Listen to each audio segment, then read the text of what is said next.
Regresamos con más de Al Punto Vespertino. Tomás Aquino Méndez, Martina Espinal y un servidor Ramón García con ustedes.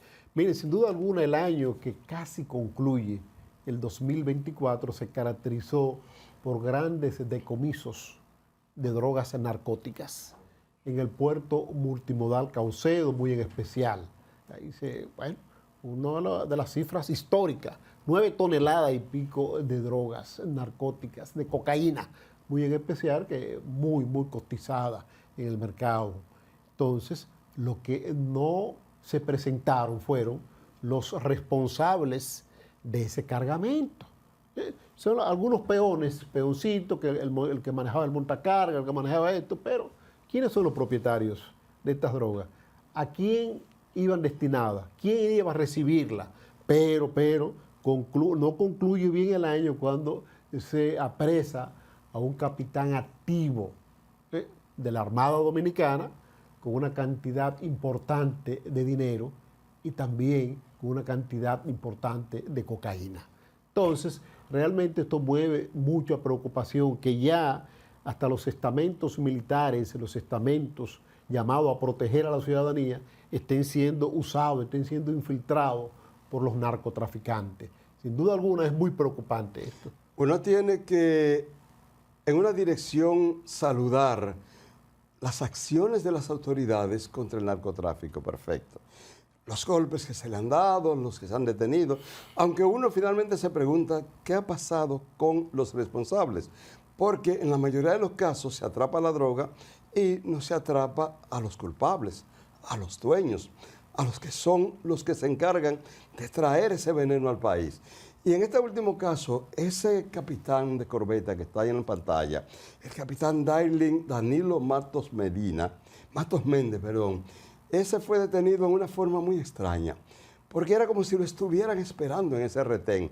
Y lo detuvo la policía, no lo detuvo la DNCD ni un operativo. Y algo extraño también, que se le estaba esperando para grabarlo. Lo grabaron los detalles, grabaron el vehículo, grabaron el dinero, una parte, y grabaron la droga. En la mayoría de esos retenes casi nunca se hace eso, pero en esta oportunidad se hizo y qué bien, se atrapó a un delincuente, pero ¿qué pasa? En principio se dijo que era parte de la Guardia Presidencial.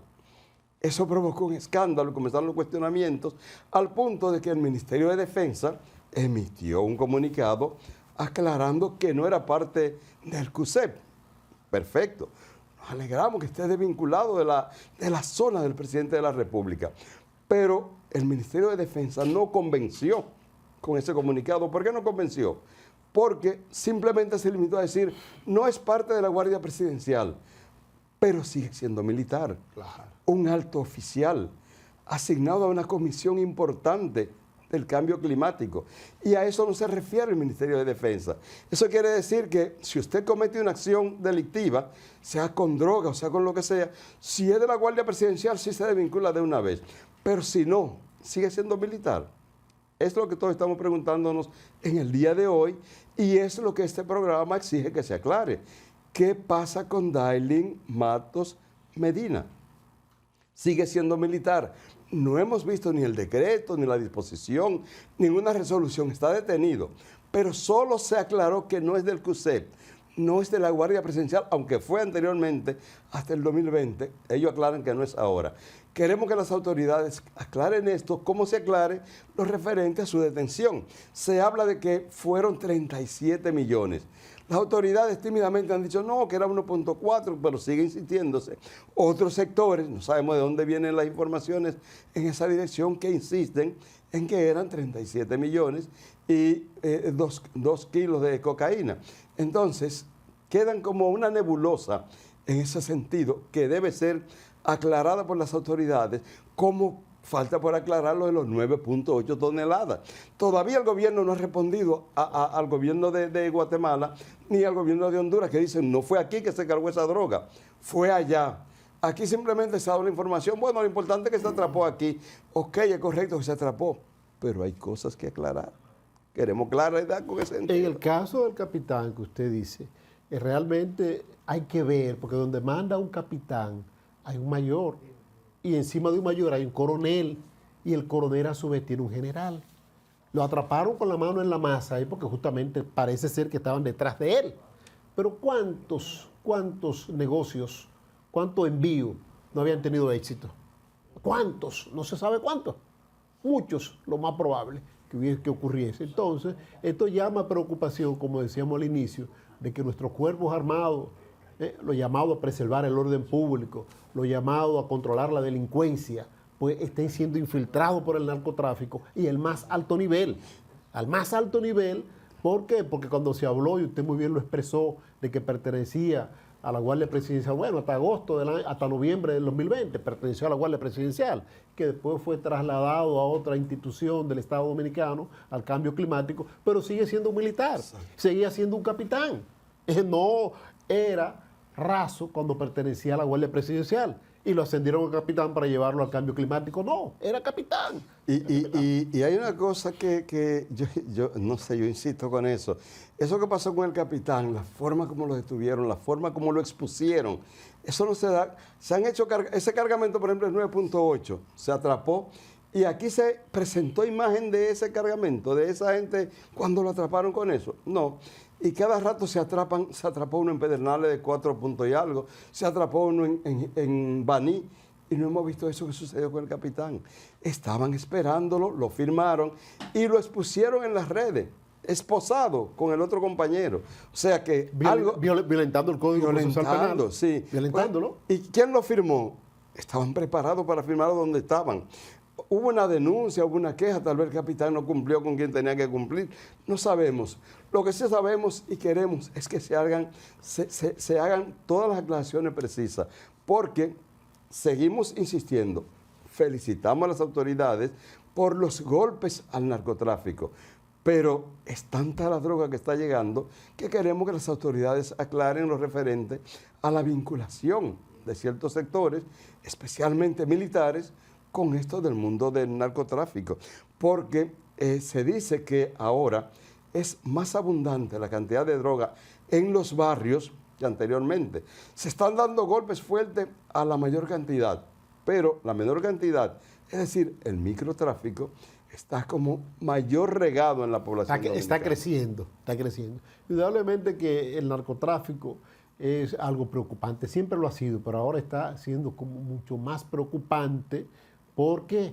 Porque aparecen muchas drogas, pero no aparecen los dueños. Entonces, me decía un amigo que conoce muy bien este mundo, que cuando capturan 200 es porque pasaron 500 por otro sitio, que ese es un señuelo. Sí. A veces se dan señuelos, usted le pone un pececito pequeño a un pez en el anzuelo para capturar un pez más grande.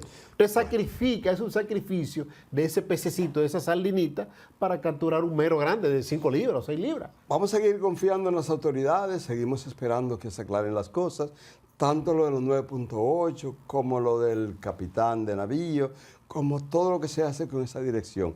Que no se nos deje en babia, como dice el pueblo. Y como no queremos quedarnos tampoco en babia con los de Haití nos preocupa también. Sí. En Haití pasó algo grave esta semana, un ataque a un hospital donde 2 periodistas, 2 colegas comunicadores murieron y el secretario de Salud de Haití fue destituido por esta acción. Uno dice, ¿pero qué tiene que ver el secretario de Salud con lo que se produjo? Bueno, sucedió que ese hospital iba a ser reinaugurado, porque a la gente le gusta como mucho reinaugurar cosas. No solo aquí. Iba a ser reinaugurado y al momento de la reinauguración, el ministro de Salud no tomó las previsiones del lugar.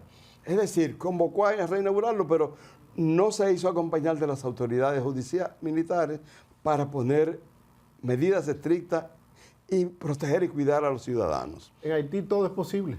Todo es posible. Por eso pasó. Pongamos la atención en Haití, sigamos pensando en que tenemos que cuidar nuestra frontera y en que Haití debe tomar un mejor camino. Estados Unidos, que debe poner mayor atención y recursos, está mirando más hacia Ucrania, pero no mira hacia Haití. Y ya en este programa queremos nosotros saludar al presidente de la República, a la familia presidencial, porque están de viaje, fueron a descansar unos días. Como también queremos aprovechar para felicitar a todos nuestros amigos televidentes, porque este año hemos compartido todos estos programas, todas estas entrevistas, todas estas sugerencias confiando que lo que hemos hecho a través de nuestro programa haya servido de orientación, de ejemplo, de base para salir adelante. Porque el objetivo de este programa, la intención cuando lo concebimos, fue llegar a ustedes no por simple hecho de estar aquí en la televisión, sino por ayudar, por contribuir, por ser parte de la solución de cada uno de los problemas. Y por eso queremos, al concluir ya este año que termina, ¿verdad?, hablar un poco de lo que es la problemática del transporte. Los tapones en la ciudad de Santo Domingo siguen siendo preocupantes. Las acciones de las autoridades siguen dejando mucho que desear, especialmente Intran, DGCET, y los trabajos que se están haciendo en puntos claves como el 9 y pintura. Ahí debemos poner la mirada. Ojalá que a la entrada de este año haya un cambio en esa dirección, que las autoridades de la DGCET cambien de actitud frente a lo que debe ser la coordinación en la circulación de vial, igual que el Intran, y que las autoridades de obras públicas agilicen los trabajos y con tiempo nos digan por dónde debemos desviarnos cuando tenemos que seguir esa ruta. Bueno, realmente lo del 9 llama bastante la atención porque ahí se ha actuado con mucha improvisación. En muchas ocasiones hemos visto que aperturan 13 carriles en el kilómetro 9 y de repente se queda un solo carril. ¿Por qué? ¿Usted sabe qué ocurrió? Olvidaron introducir la tubería del desagüe pluvial. Entonces, después de aperturar esos carriles, de nuevo a remover ese asfalto para introducir la tubería del desagüe pluvial. Caramba, esa improvisación es incómoda para la gente, tiene un alto costo económico y además pone en riesgo vidas, que es lo más importante a fin de cuentas, porque lo más preciado que tiene un ser humano es la vida. Entonces, que justamente el Ministerio de Obras Públicas, que ha trabajado con mucha lentitud y con mucha improvisación en la ampliación, en la necesaria ampliación de la autopista Duarte, pero la improvisación ha sido lo que ha primado en estos trabajos. Lo que queremos es dejar al final de este año un mensaje de esperanza, un mensaje de hermandad y solidaridad en esa dirección y un mensaje a las autoridades para que nos hagan la vida más fácil en el tránsito, en los trabajos que se realizan y en la forma de comportarnos.